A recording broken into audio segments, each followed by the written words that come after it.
Hi there! I am the understudy, and today I will read Freeing the Natural Voice by Kristin Linklater for my own educational purposes.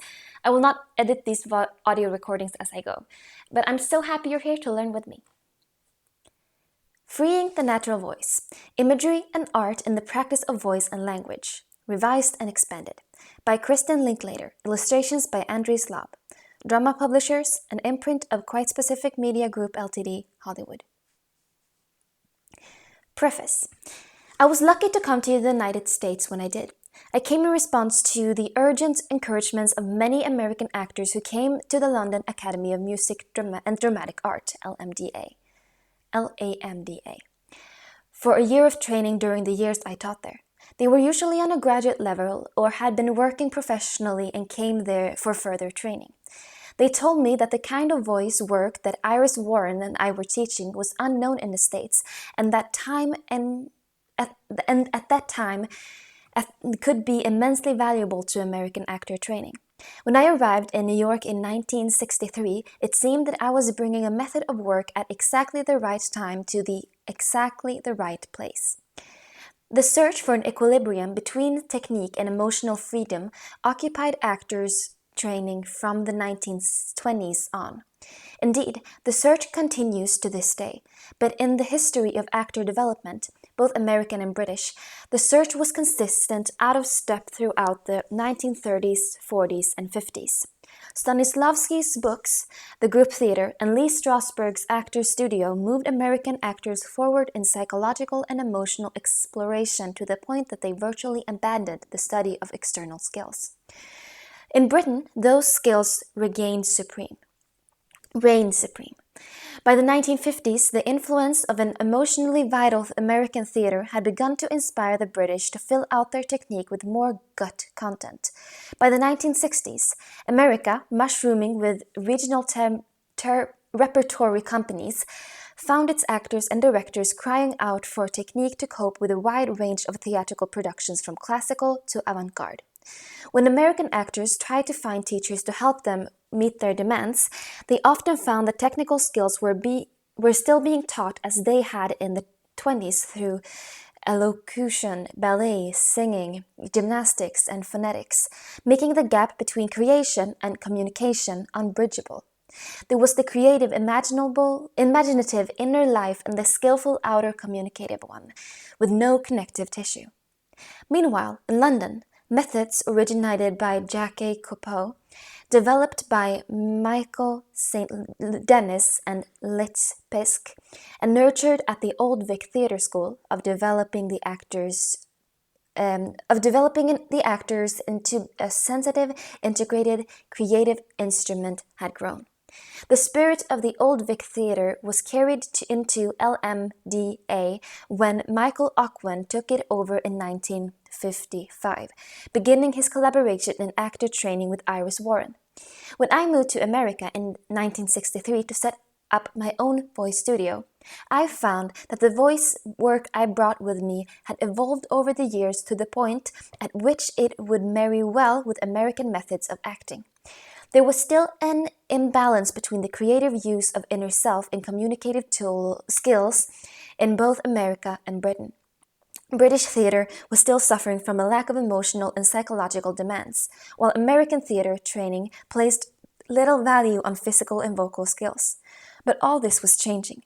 The language I had inherited from Iris Warren was easily translated into the emotional and psychological terminology of, for instance, the method and other acting methodologies that had branched off from those in the group theater.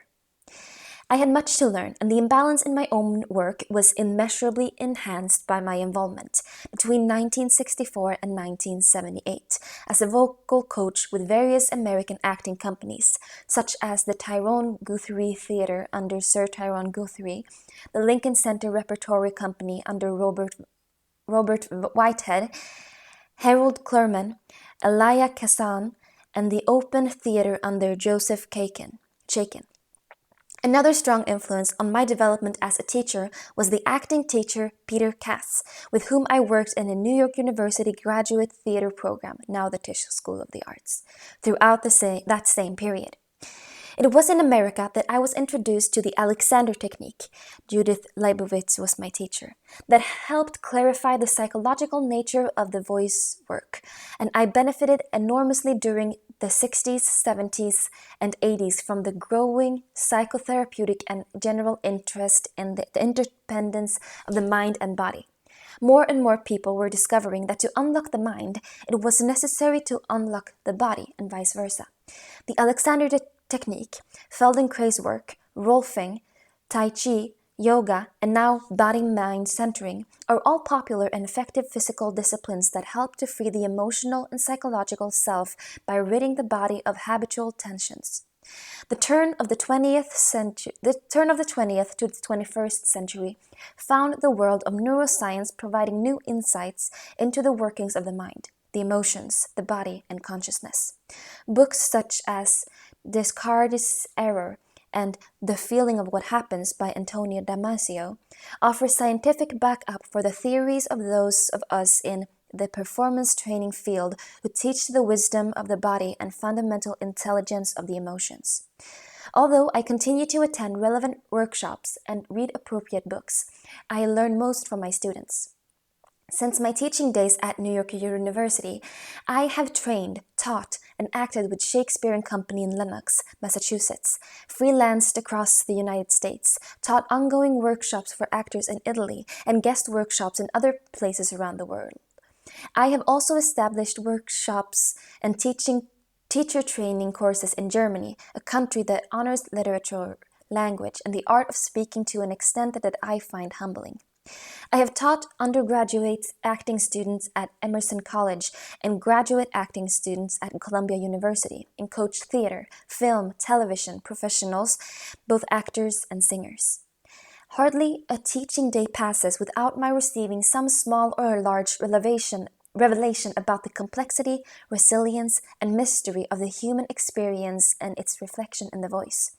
I have learned over the years which exercises work and which do not, because my students tell me.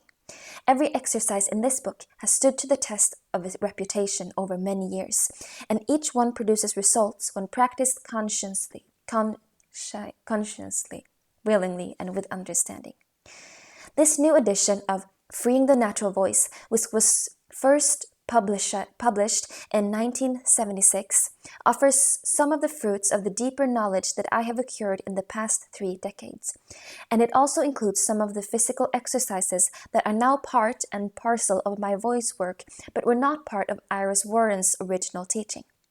I must acknowledge that very few of the physical exercises were created by me. I have appropriated and absorbed them from many different sources and married them with voice so that they have often undergone a sea change. Movements reminiscent of gym exercises may have been transformed by changing the goal from muscle development to that of energy flow. Yoga floor exercises have been customized for specific vocal purposes and may be almost unrecognizable as yoga. While I have occasionally taken a yoga class, I use and have adapted yoga-based exercises that I learned from Ruth Solomons and the Kelly Holt in their modern dance classes at NYU in the 1960s and 70s. The least reconstructed appropriations that have become integral to my voice work I learned from Trish Arnold, who was my movement teacher at LAMDA. Tribute to Iris Warren. This book contains a detailed series of exercises, combining imagery and imagination with technical information. The serious student will be led to an understanding of the psychophysiology of his or her voice that allows a fundamental reconditioning of habitual ways of communicating. The framework of exercises is impeccably designed and has an enduring potency. Its architecture is the work of the late Iris Warren. It was Iris Warren who moved the science of voice production for British actors into a new phase in the mid-20th century by adding psychological understanding to physiological knowledge. Voice work designed specifically for the actor began to be systematized with the pioneering studies of Elsie Fogarty during the first quarter of the 20th century in London. She developed a method of speech and voice training that was based on the accurate physical mechanics of the voice. She was the principal of the Central School of Speech and Drama in London and was succeeded there by the equally influential Gwyneth Thurburn. The Central School, under the direction of both Fogarty and Thurburn, rivaled the Royal Academy of Dramatic Art, RADA, for distinction as London's best drama school. Clifford Turner, a graduate of Central School, taught voice and speech at RADA. Both schools, which based their actor training on voice and text, dominated the English-speaking actor training arena for the first half of the 20th century. In the late 1930s, Iris Warren, working privately with actors in her own studio, began tackling actors' most common problem, that of straining their voice when expressing strong emotion. She did not deal directly with the suffering voice, but with the physical and mental tensions caused by blocked emotions. She administered voice exercises, but she altered their nature by shifting the controls from external physical muscles to internal psychological impulses. The criterion for assessing progress lay in the answer to the question, how does it feel, rather than how does it sound? The ultimate aim was, and is, to free oneself through the voice. Iris Warren's constant emphasis was, I want to hear you, not your voice. This was happening at a time when the voice beautiful was still very much in vogue, when pear-shaped vowels and technical skill were preferred to vulgar emotion. My own work with Iris Warren began when I was an acting student at the London Academy of Music and Dramatic Art, LAMDA, in the 1950s. After completing the program, I spent 2 years acting in a repertory company and in 1957 was invited back to LAMDA as a student teacher of voice production under Miss Warren. I worked with her learning and teaching for 6 years. In 1963, I decided to come to America and set up my own voice studio. During the time that I was both student and teacher at LAMDA, the principal director of the school was Michael McOwen, a visionary teacher whose artistic influence on me continues to this day. He had been a successful director in London's West End but was dissatisfied with the inconsistent quality of the actors with whom he had to work. He decided to remedy the problem at the root by taking over a failing drama school and completely redesigning it from mission to curriculum. He was my acting teacher and laid the foundation for my understanding of Shakespeare. With uncanny prescience, he saw my potential as a teacher and issued the invitation to me to learn Iris's approach to the voice training. More than 40 years on, I marvel at the accuracy of Iris Warren's anatomical and psychological understanding of the voice. With the advance of technology, voice scientists began discovering in the 1970s and 80s what Iris knew intuitively. Thus far, no voice scientist has come up with procedures for enhancing voice production that perform better than the exercises Iris Warren devised in the middle of the last century. My life debt to my first formative teachers, Michael McOwen and Iris Warren, has, I think, been settled by my teaching. I will, however, always respect the memory of Michael and Iris and acknowledge with a degree of awe the long tradition to which I find I belong. I hope that Michael's devotion to truthful acting and Iris's unerring instinct for the sound of truth in the actor's voice have been preserved in me over the past several decades and have evolved into the version of those truths that I now teach. Educated by the decades, but fueled always by passion and tested by instinct. An introduction: The Approach to Vocal Freedom. This book is intended for use by professional actors, student actors, teachers of acting, teachers of voice and speech, singing, singers, singing teachers, and interested lay people. Its aim are to provide a series of exercises to free, develop, and strengthen the voice as a human instrument and to present a lucid view of the voice both in the general context of human communication and as a performer's instrument. For simplicity's sake, I will address all readers as actors. Perhaps those who are interested lay people might consider that you are in fact performers in the daily acts and scenes of your lives. As you train yourselves to pay attention to your habits of communication, you will find the same pleasurable state of self-awareness that actors develop as an essential part of their craft. As Jacques wrote in Shakespeare's As You Like It, all the world's a stage, and all the men and women are merely players. Act 2, Scene 7. This approach to voice is designed to liberate the natural voice and thereby develop a vocal technique that serves the freedom of human expression. The basic assumption of the work is that everyone possesses a voice capable of expressing through a 2 to 4 octave natural pitch range, whatever gamut of emotion, complexity of mood, and subtlety of thought he or she experiences. The second assumption is that the tension acquired through living in this world, as well as defenses, inhibitions, and negative reactions to environmental influences, often diminish the efficiency of the natural voice to the point of distorted communication. Hence, the emphasis here is on the removal of the blocks that inhibit the human instrument as distinct from, but not excluding, the development of a skillful musical instrument. I underline at the outset that in our perception of our voices, there is a vital difference to be observed between what is natural and what is familiar. The result of the work will be to produce a voice that is in direct contact with emotional impulses, shaped by the intellect but not inhibited by it. Such a voice will be a built-in attribute of the body. It will have an innate potential for a wide pitch range, intricate harmonics, a kaleidoscopic textural qualities, and will be articulated into a clear speech in response to clear thinking and the desire to communicate. The natural voice is transparent. It reveals, not describes, inner impulses of emotion and thought, directly and spontaneously. The person is heard, not the person's voice. To free the voice is to free the person, and each person is indivisibly mind and body. Since physical processes generate the sound of the voice, the inner muscles of the body must be free to receive the sensitive impulses from the brain that creates speech. The natural voice is most perceptibly blocked and distorted by physical tension.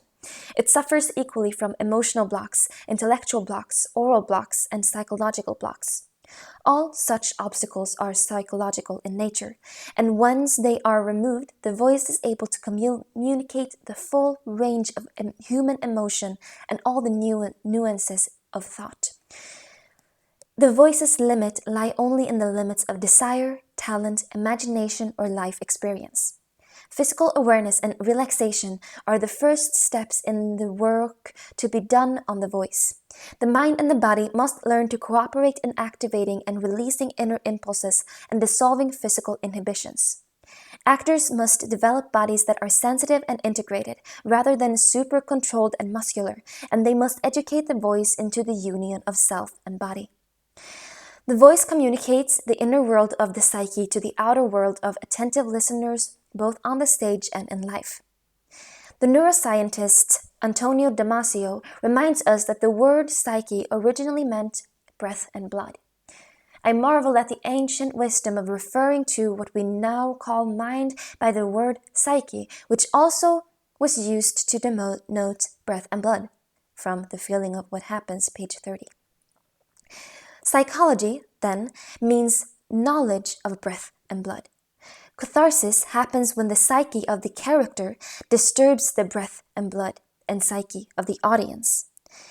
The original meaning of catharsis, according to Martha Nussbaum in The Fragility of Goodness, was to shed light into dark places.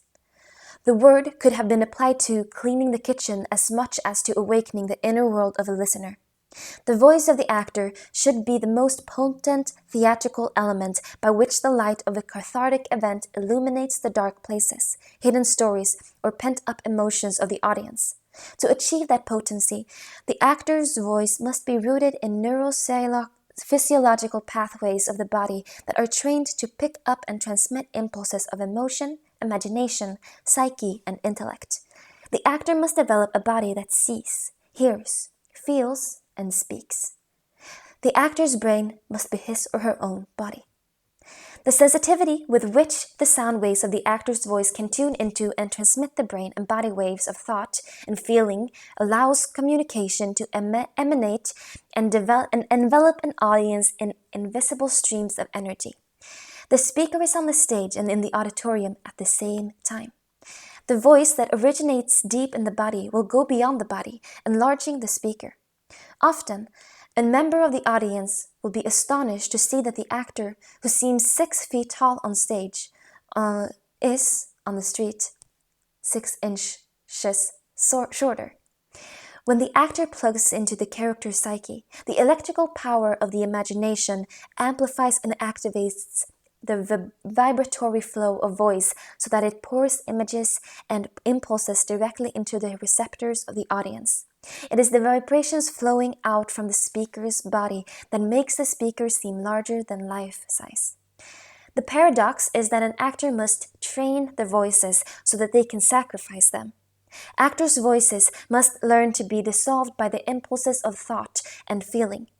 Actors must not use their voices to describe and transmit the story, but their voices must be wide and long and strong and tender enough to reveal the breadth and depth of the imagination. If the voice is limited by habit and tension, it will limit the transmission of the imagination. The imagination must serve the text, but can only partially do so with a limited voice. Let me emphasize here that imagination is not the same as fantasy. The actor's imagination must be trained with the fanaticism that an Olympic athlete trains his or her body to be precisely truthful to the exigencies of the text. This is particularly true of classical and poetic texts, but it is also true of contemporary text where the subtext is the chief informant. You cannot be sure of the accuracy of your subtext unless you can probe the text for its underlying story with laser precision. Indulgent is the actor who fantasizes around the text. An actor whose imagination is sparked and ignited by the text discards the first, second, or even third layers of information gleaned from the text and digs deeper into his or her own imaginative archaeology until the seed of the playwright's meaning impregnates and gestates and is reborn through a cellular metamorphosis in the actor's organism. Perfect communication demands from the actor a balanced quartet of emotion, intellect, body, and voice. No one part can compensate with its strength for the weakness of another. The actor who plays Hamlet with his emotional instrument dominant but his voice and intellect underdeveloped will only communicate the generalized tone of Hamlet's pain and agony. The audience will think he's suffering a lot. But why? The emotionally available actress who plays Ophelia may tap a vein of madness that is authentic, but without the voice and textual understanding to shed light onto the situation, she will be dismissed by the audience as incidental to the story. In contrast with these emotionally driven performances are those two actors in whom the thought process dominates their work. A too powerful intellect can also unbalance an actor's quartet. These actors intelligently argue the case for Hamlet and for Ophelia, but fail to move their audience. They are bound to fail in fully communicating their characters if their emotions are not involved. A very athletic actor might dominate the quartet with his physical instrument. Playing Henry V, he might choose to do a backflip of the battlements and breathlessly launch into "Once more unto the breach, dear friends, once more, or close the wall up with your English dead." The audience will be transfixed by the physical prowess, but pay no attention to what he is saying. Without intellect, voice, and emotion, physical energy is mere flashiness. Communication is skewed because the quartet is again unbalanced. The same thing of imbalance happens when an actor's voice is his strongest instrument. The audience may be moved by the sound and rhythm of his speech, but without physical embodiment, clear thought, and emotional truth, that voice, despite its strength and beauty, is counterproductive to perfect communication. The casual conductor of the actor's quartet is the creative imagination, and the actor's training must deliver that to that conductor a voice, a body, intellect, and emotions that can serve the creative impulse without being distorted by personal habit. While this book focuses on the vocal instrument, its overall aim is not just to develop the voice, but also to contribute to the development of an actor's quartet capable of creating unlimited characterizations.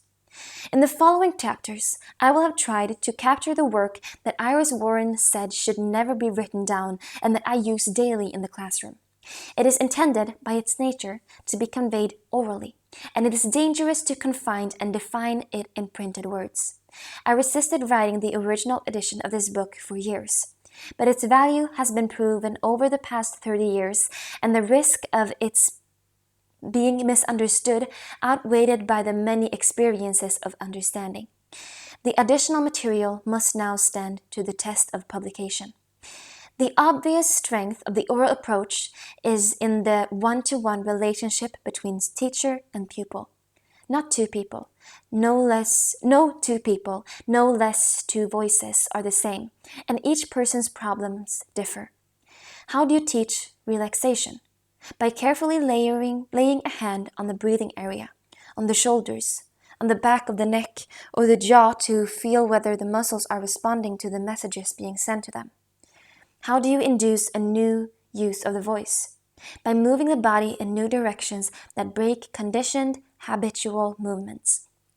How can the student know that a new experience is a constructive one without feedback from some external and trustworthy guide? To this last question, I have no good answer, and I do believe that a book is a poor substitute for a class. It is also important to keep in mind that this book may be difficult to use because it requires dealing with cause rather than effect.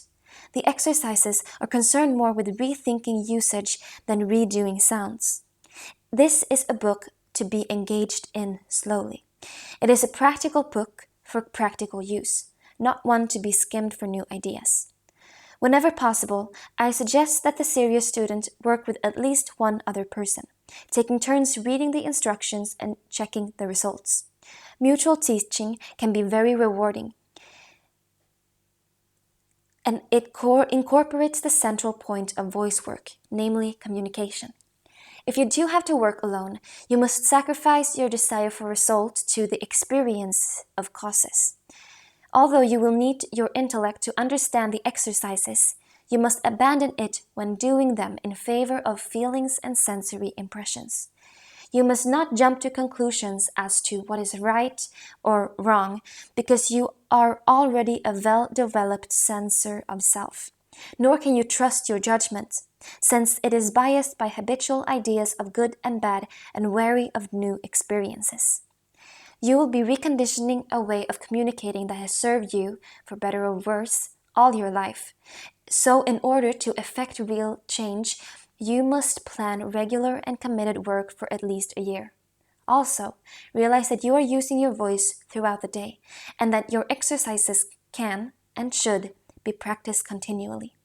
Even if you do work regularly, process is slow. In the beginning, there can be marked improvement, but this will level off for a time. Most important of all, you must have patience. Even after you understand and practice the exercises, it may take time before you can experience the promised freedom in performance. But when you do, the results will be enormously satisfying. Throughout the book, I suggest the amount of time it might take to learn an exercise and the length of time you should practice and absorb it before moving on to the next one. These times are offered as a guide and will undoubtedly be adapted to each person's capabilities. This introduction offers a general context for the ensuing work. Before proceeding to the exercise, however, you must have some theoretical knowledge of how your voice works and some psychophysical understanding of what may be preventing it from working to its full potential. How the voice works. Here is a simple physiological outline of the mechanics of speaking. 1. There's an impulse in the motor cortex of the brain. 2. The impulse stimulates breath to enter and leave the body. 3. The outgoing breath makes contact with the vocal folds, creating oscillations. 4. The oscillations create frequencies, vibrations. 5. The frequencies, vibrations, are amplified by resonators. 6. The resultant sound is articulated by the lips and tongue to form words. This picture is easily grasped. It is, unfortunately, a gross oversimplification of an infinitely intricate human process. Here is now a more scientific description. 1. A series of impulses are generated in the motor cortex of the brain and sent through neural pathways to the speech structures. 2. The impulses are timed to arrive at the different locations in the body so that a smooth, coordinated set of actions take place. 3. First, the vocal tract from the lips and nose to the lungs is opened up and the inspiratory muscles of respiration contract to lower pressure in the thorax so that air can rush into the lungs relatively unimpeded. 4. When sufficient air has been inspired for the desired utterance, the respiratory system reverses itself and by a combination of elastic recoil of distended tissue and by abdominal and thoracic muscle contraction, forces are developed to push air back up the vocal tract and out through the mouth and nose. 5. In the larynx, however, the vocal folds have at least partially closed and at the beginning of exhalation so that the airstream is now impeded in its upward path. 6. The pliable vocal folds are set to quasi-synchronous oscillation as the air passes between them. 7. These oscillations break up the outgoing breath stream into puffs of air that are released into the vocal tract above. 8. These puffs of air activate the air in the resonation cavities of the pharyngeal, oral, and nasal passages, producing sound in the upper vocal tracts. 9. The shape, volume, and opening of the resonators determine the overtone structure of the sound, while a basic pitch is determined by the rate at which the vocal folds vibrate. 10. Resonation comes in two types. The first shapes or colors the voice generated at the larynx, regardless of the speech sound intended, i.e. creates the timbre or tonal qualities of the voice. The second type modifies the larynx-generated sound for a specific speech sound. The first type of sound is always present for the speaker, and the second type depends on what the speaker wants to say. The movement involved in this compromise is called articulation. Dr. Robert Sadaloff has contributed an elegant and extended account of the anatomy and physiology of the voice that is included as an appendix to this book. From this point on, I shall make minimal use of the exact scientific terminology. I have outlined the physical anatomy faithfully, but I have chosen to describe the voice by its perceivable features in metaphor and in analogy. This simplification may make the voice scientist quail, but it has proven to be the best approach for the voice user. Most of the time, my references to and images of the voice, breath, and breath mechanisms are anatomically accurate. But there are instances when a rigorous devotion to anatomical exactness would be counterproductive to the freedom of vocal function. Let me give you an example of this. It is an anatomical fact that the voice originates in the larynx, that the voice box is in the throat.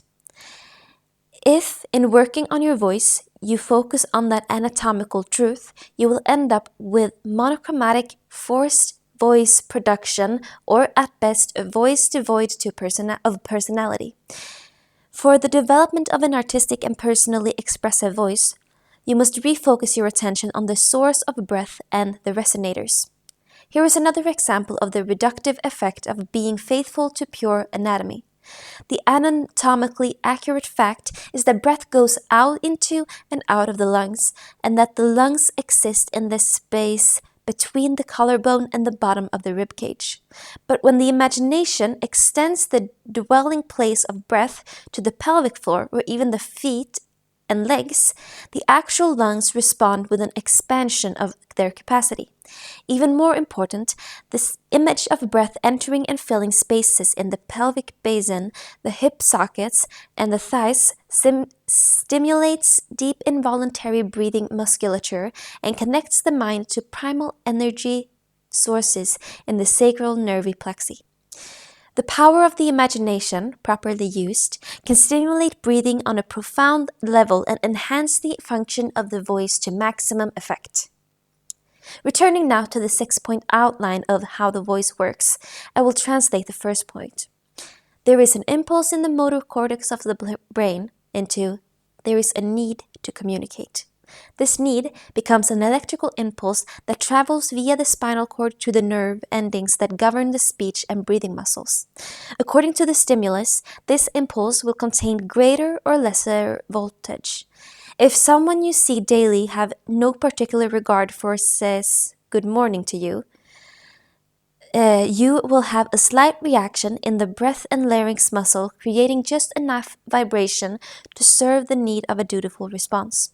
If, on the other hand, the speaker is someone whom you love, whom you are delighted and surprised to see, the stimulus may arouse you emotionally. Your solar plexus nerve endings will glow with warmth, your breath will react with vitality and play vigorously on your vocal folds, making the vibrations dance out through the resonators, thus serving your need to communicate your feelings.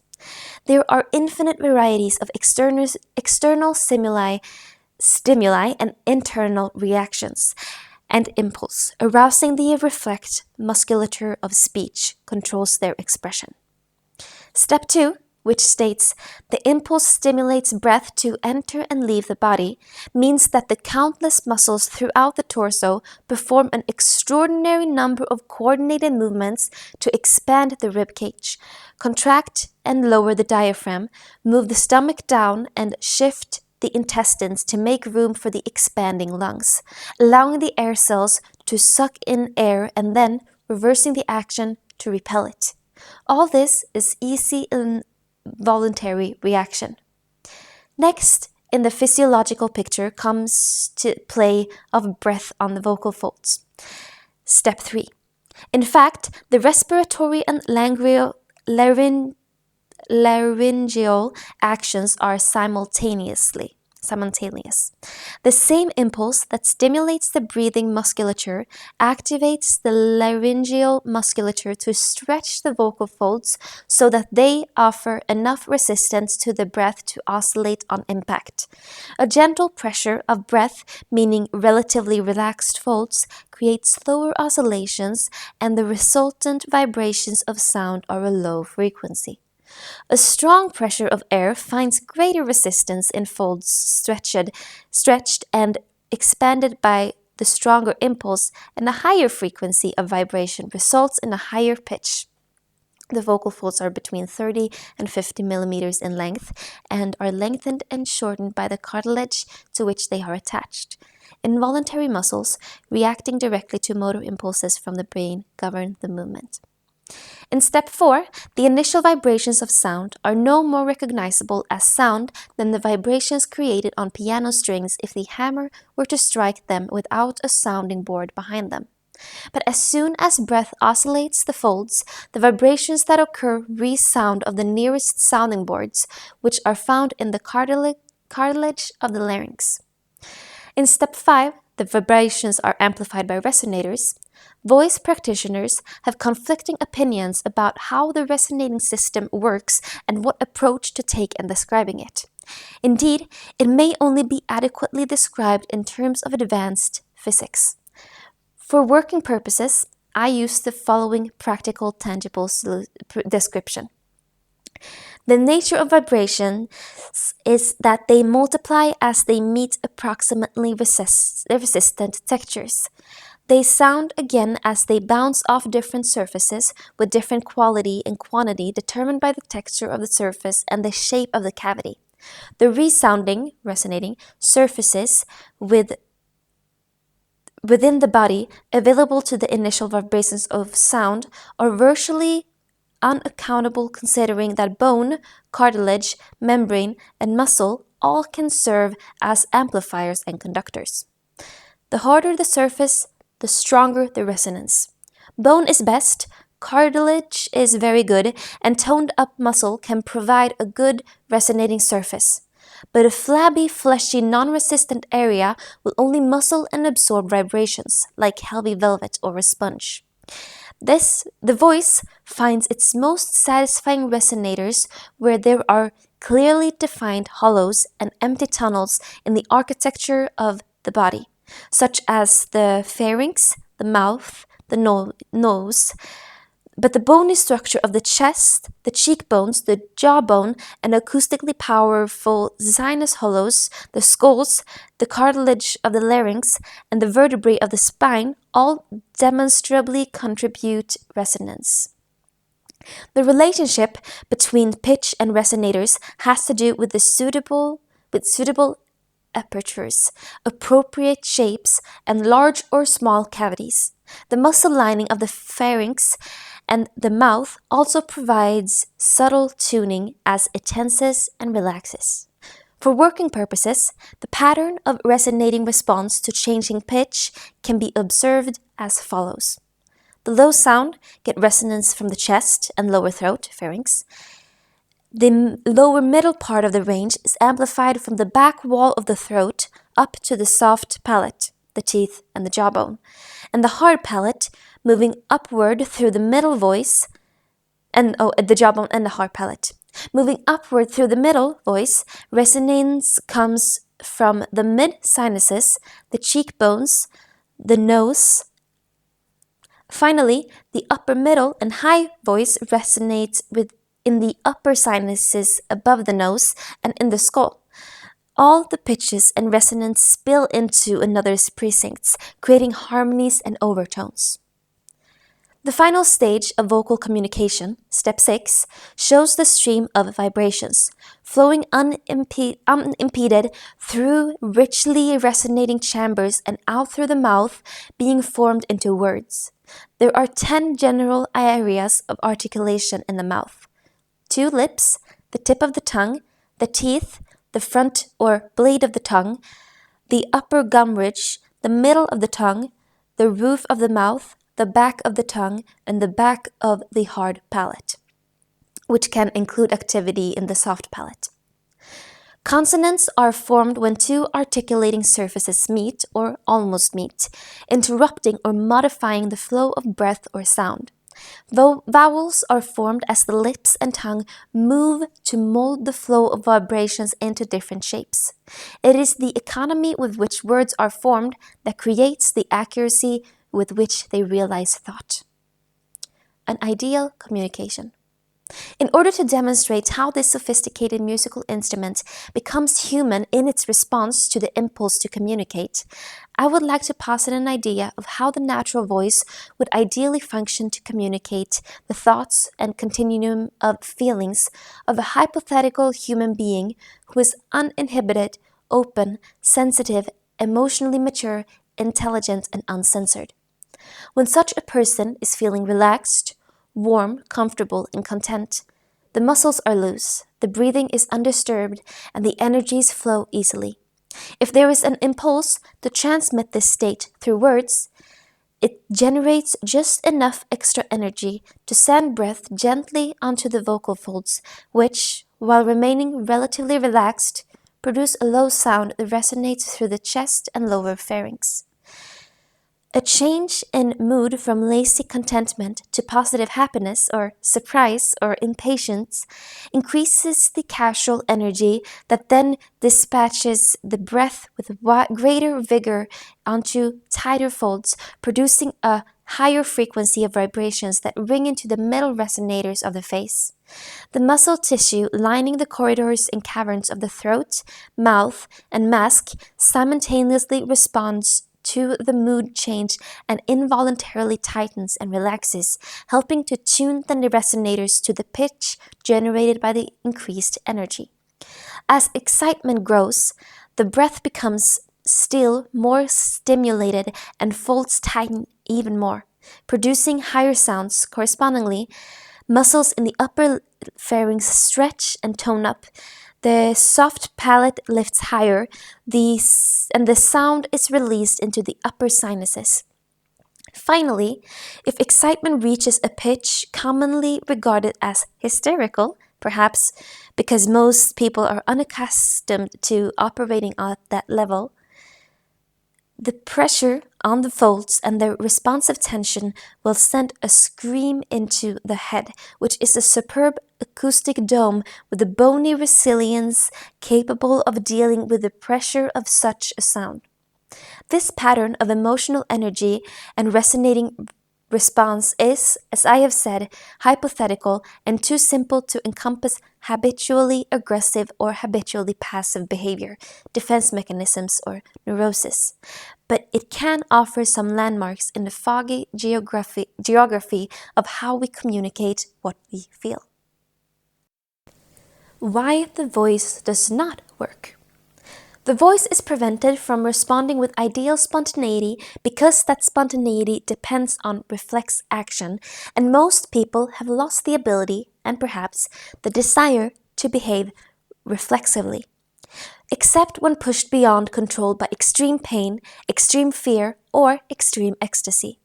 Nearly all reflective vocal behavior is short-circuited by secondary impulses. These impulses, in general, are protective, and at best give one time to think. When, however, the secondary impulses are so well developed that they blot out the impact of the primary or reflex impulse, a habit has formed. Habits are a necessary part of one's being able to function. Some are consciously chosen, what route to take to work every day, a shower in the morning, or bath at night. But most mental and emotional habits, I never cry. I always think that I can't sing. I always cry when they play the national anthem, have been formed unconsciously and by people other than oneself. There is no choice attached to such conditioning. Behavior that is suggested or demanded from outside response only to secondary impulses rather than primary ones. Stop that screaming or you get no ice cream. Shut your mouth right now or you'll get a spanking. Big boys don't cry. Nice little girls don't shout. That's not funny. That's rude. Or, in extreme cases, take that. That'll teach you. And shh, you mustn't giggle in church. God is looking at you. Deep in the unconscious mind, the animal instinct to respond emotionally to stimulus is largely conditioned out of us as children. There should, of course, be a balance of instinctual response and conscious control in mature behavior, but much human behavior is unconsciously controlled by habits conditioned in childhood by arbitrary influence, such as parents, or lack of them, teachers, peers, fellow gang members, movie stars, or pop stars. If we come to a point in our lives where we, as actors, want to accept the primitive sources of laughter, sorrow, anger, joy, we may find that the emotions themselves have been civilized or brutalized out of us. The nervous system impulses are blocked, rerouted, or crossed with countermanding impulses. Here now is a simple story that illustrates the idea of primary and secondary impulse conditioning. I call it the chocolate chip cookie story. The story is a very simple, emblematic outline of the complex psychophysical development of the voice from birth to adulthood. It differs in detail from individual to individual, but is applicable in general to most human beings. When a baby is born, a battalion of primary impulses is instantly activated to perform the body's essential first job, which is to make the baby live. Life stirs as breath pumps in and out of the baby's lungs, and the myriad other life-giving operations kick into action. That is the first experience, life or death. Breath gives life. But life is not enough. Survival is necessary. The baby's body experiences something deep in the interior of the tiny belly that we might label the pang. The pang signals the need for sustenance, without which life will not continue. The pang in the middle of the belly has a built-in neural union with the baby's breathing mechanism, and the breath that has been experienced as life-giving now becomes the instrument of survival. The pang simultaneously acts upon the lungs and larynx to produce a wail. The baby produces a cry that is astonishingly powerful for such a small agent. And the crying and wailing continued until heard. Miraculously, the wail is translated by those who hear it as a cry for hunger. Warm milk is introduced to the tiny body, and the pain, the contraction, and the pang dissolve in the comfort and warmth of sustenance. Breath and voice have been developed in the service of survival. The first experience of the baby's voice is in response to a life or death need. Need, pang, voice, resonance, survival. This cardinal experience is repeated countless times in the ensuing months. The baby's organism is imprinted with the experience delivered by its primary impulses. The pang, the wail, the milk, and the comfort are all necessary for survival. The baby's organism has learned a fundamental lesson of communication, which is that it must communicate if it is to survive, and that communication begins with a pang. This is a life or death lesson. Wailing works. We can see that from this first simple physical pang of hunger and the contrasting warmth and contentment that comes from when the pang is removed, the roots of all lighter emotional feelings, from sadness, anger, and fear to happiness, joy, and love, are formed. This first conditioning works well for the baby's survival. Lessons are also absorbed that modify the primary impulse response mechanism, but the impulse has, by and large, remained the engine of the child's life. But then comes a major new phase. Imagine the little boy at 2 or 3 years old. Many words have been acquired. Many of these words are attached to food, a subject of primary interest. But the pang still rules. Imagine the 3-year-old playing with his or her toys late one afternoon while mom or dad or caregiver is in the kitchen preparing supper. The child feels a life or death need for a chocolate chip cookie. The child runs into the kitchen with all the force of the pang fueling his or her body and voice. I want a chocolate chip cookie. Give me a chocolate chip cookie. Chocolate chip cookie. Chocolate chip cookie. As can easily be imagined, mom or dad or caregiver may not respond positively on this onslaught. The reaction is likely to be some variation on, stop that horrible noise. You will certainly not get a chocolate chip cookie, not until you learn to ask nicely. When you stop screaming and say, please and thank you in a nice voice, then perhaps you can have a cookie. Unfortunately, this phase in learning new rules of communication may continue for some time and may include physical punishment. But the new lesson learned by the child's organism is that to follow the pang can lead not to life and survival, but the equivalent of death. The small child's body-mind ecosystem is exquisitely sensitive, and in its earliest years, it experiences everything on the level of life or death. In order to continue to survive, the organism will learn, sometimes immediately, how to deploy a secondary set of neurophysiological impulses that bypass the primary ones. Communication is still the goal because communication is still necessary for survival, but instinctively, the organism now knows that the pang must be bypassed.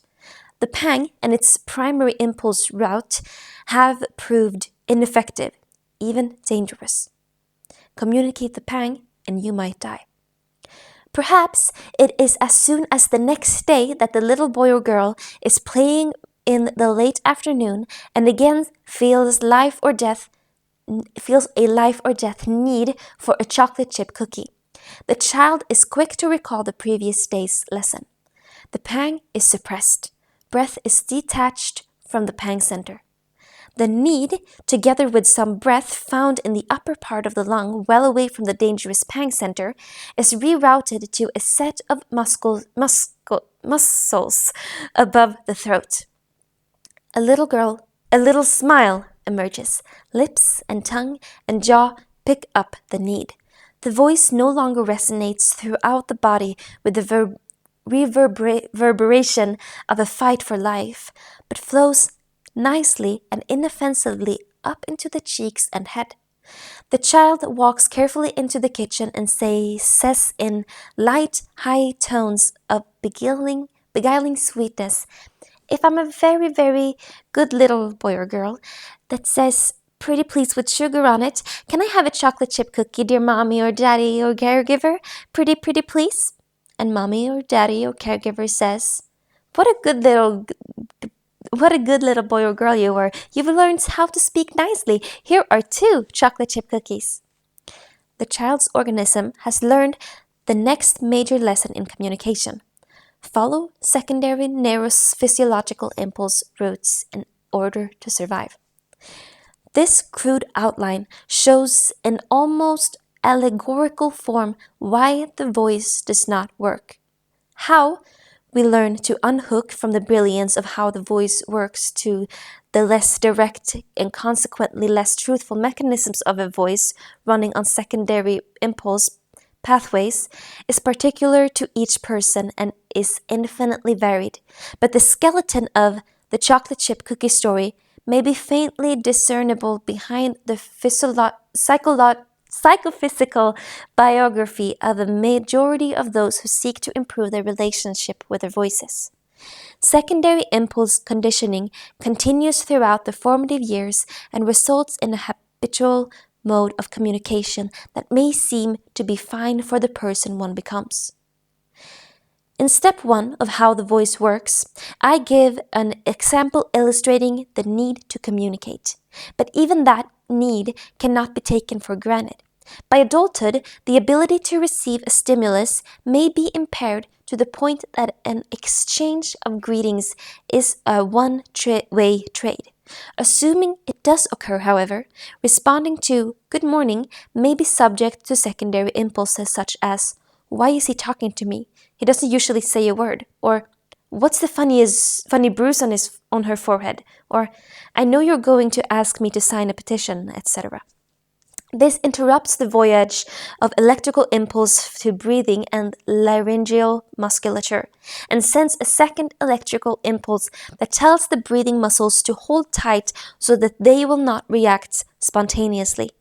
The breathing muscles fail to deliver the natural fuel of breath to the vocal folds, but the necessity of replying remains, so a little breath is found under the collarbone, just enough to activate vibration, but the muscles of the throat, jaw, lips, and tongue work twice as hard to compensate for the lack of breath power. The resultant tone is thin, and the message carried is non-committal.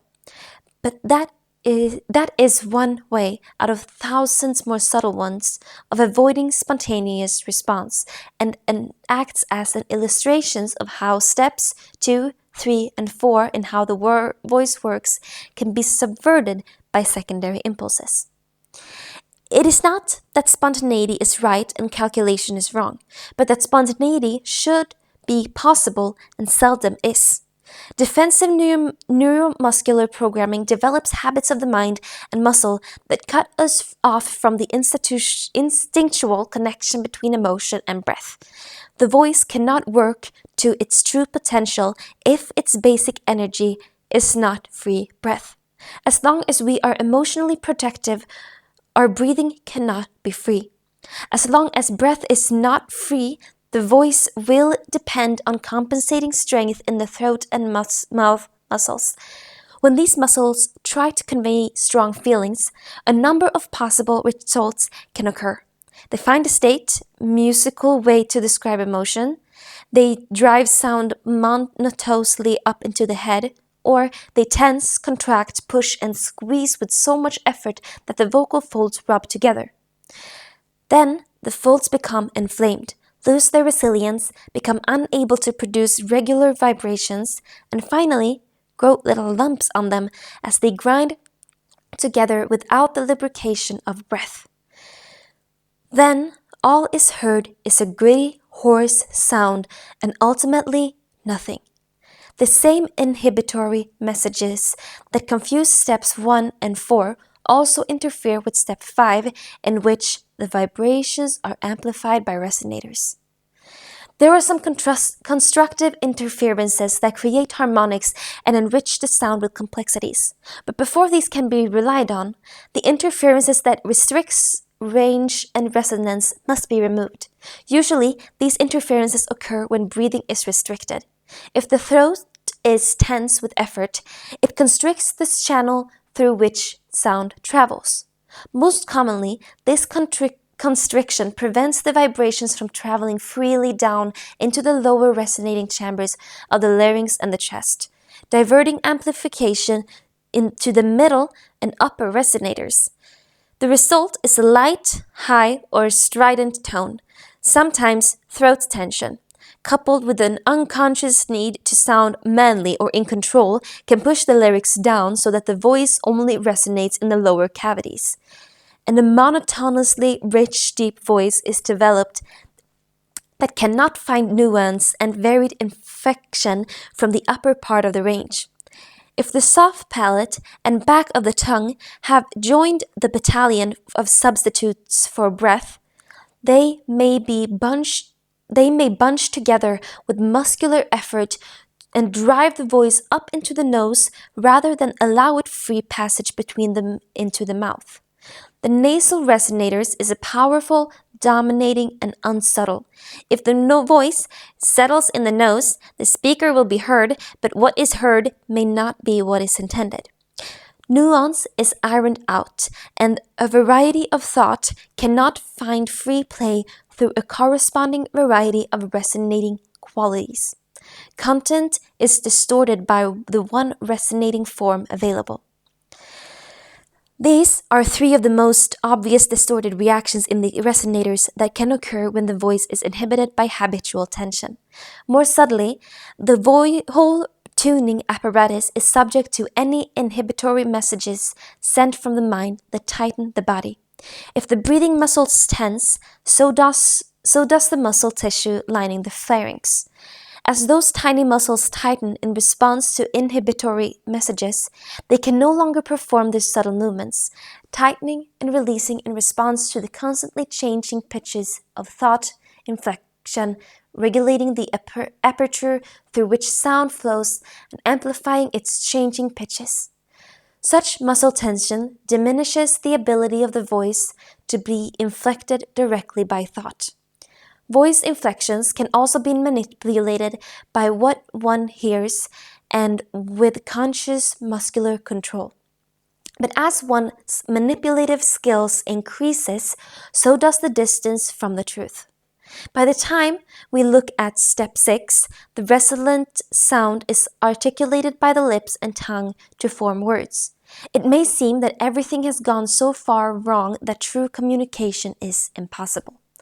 The breath and resonators have fallen victim to tension, and the compensating lips and tongue are being asked to compensate for so many duties that their simple articulative ability is buried under this newfound burden. If the tongue is not relaxed while basic sound is being formed, it cannot easily perform its natural function, which is to mold that sound. The tongue is attached to the larynx by the hyoid bone, and the larynx communicates directly with the diaphragm through the trachea. Tension in one of these areas causes tension in the other two. As long as there is tension in the tongue, it will articulate more effort than necessary, thereby diminishing its sensitivity response to motor impulses of the speech cortex. The tongue is intimately connected with inner workings of the vocal apparatus, while the lips reflect slightly different aspects of those inhibitions. Where they are part of the complex facial musculature that responds to inhibitory messages from the mind by drawing a curtain across the window of the face. The face can be the most or the least revealing part of the body. Some faces harden into impassive masks behind which their owners can calculate, plan, and maintain invulnerability. Others assume the mask of appeasement, the muscles of a cajoling smile gradually programming a permanent upward slant. Others have fallen into such heavy dejection that a moment of optimism can hardly lift the corners of the mouth. It is perfectly normal for facial postures to reveal the emphatic parts of a personality formed in the course of 40 or 50 years. But in the early years, those muscles can be prevented from prematurely setting by allowing them to pick up the complexities of changing moods and responses. Muscles of the face, like all muscles of the body, become flaccid or stiff without exercise. For this natural exercise to happen, though, people must want to reveal themselves, be afraid of such openness countenance, and believe that vulnerability is communication. In communication is strength. The lips, as guardians of the mouth, can either develop into heavily armed portcullises or into well-oiled doors that open easily. The stiff upper lip is no mere symbol of British phlegm. It exists and seems to stiffen in people to a determined need not to show fear or doubt. It can also stiffen to hide bad teeth or a smile that its owner thought unattractive in formative years. The freedom of the top lip is essential to lively articulation. Articulating responsibility should be equally divided between the top lip and the bottom lip to achieve maximum efficiency. If the top lip is stiff, the bottom lip will be doing at least 85% of the work and will probably enlist the jaw as extra support. The jaw is clumsy compared to a lip, and articulation will not be economical in such a situation. It should take a whole book to chart the deviations the voice can take to prevent its owner from being known. There are voices that have grown expert in proclaiming a hard, aggressive go-getter in order to shield a frightened, insecure little boy. Voices that sigh out wispily to disguise the strength of a woman who unconsciously knows that in a man's world she must pretend weakness to achieve. Voices that are rich and relaxed and deep, signaling confidence and accomplishment where there are none. Voices that ring with haughtiness that hides panic. The false voice can be tuned to exquisite duplicity. This introductory description, however, is intended only as a preamble to a positive book, dedicated to the voice that will transparently reveal the truth about its owner, if the owner so wishes. In case you feel that I have presented a daunting prospect of work, I would like to emphasize, now and continually, that clear thinking and free emotional expression help tremendously in solving the problems.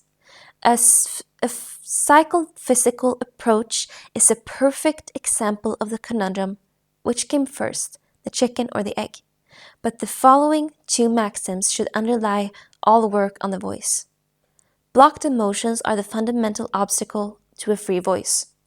Muddy thinking is the fundamental obstacle to clear articulation. Preparation for the work. You are embarking on quite a lengthy journey of voice discovery that will appeal to all your senses and heighten your consciousness of who you are and how you function. Work on the voice is initially subjective, self-examining, and somewhat introverted. I recommend that you keep a journal in which you record your reactions to the exercises you experience. You may also be working alone with this, with a friend, in a group, in a private with a teacher, or in a class with a teacher. In every case, you are searching for your own free voice that will easily express your true thoughts and feelings of those of the character you are playing. Get into the habit of writing down your impressions of breath, voice, and body.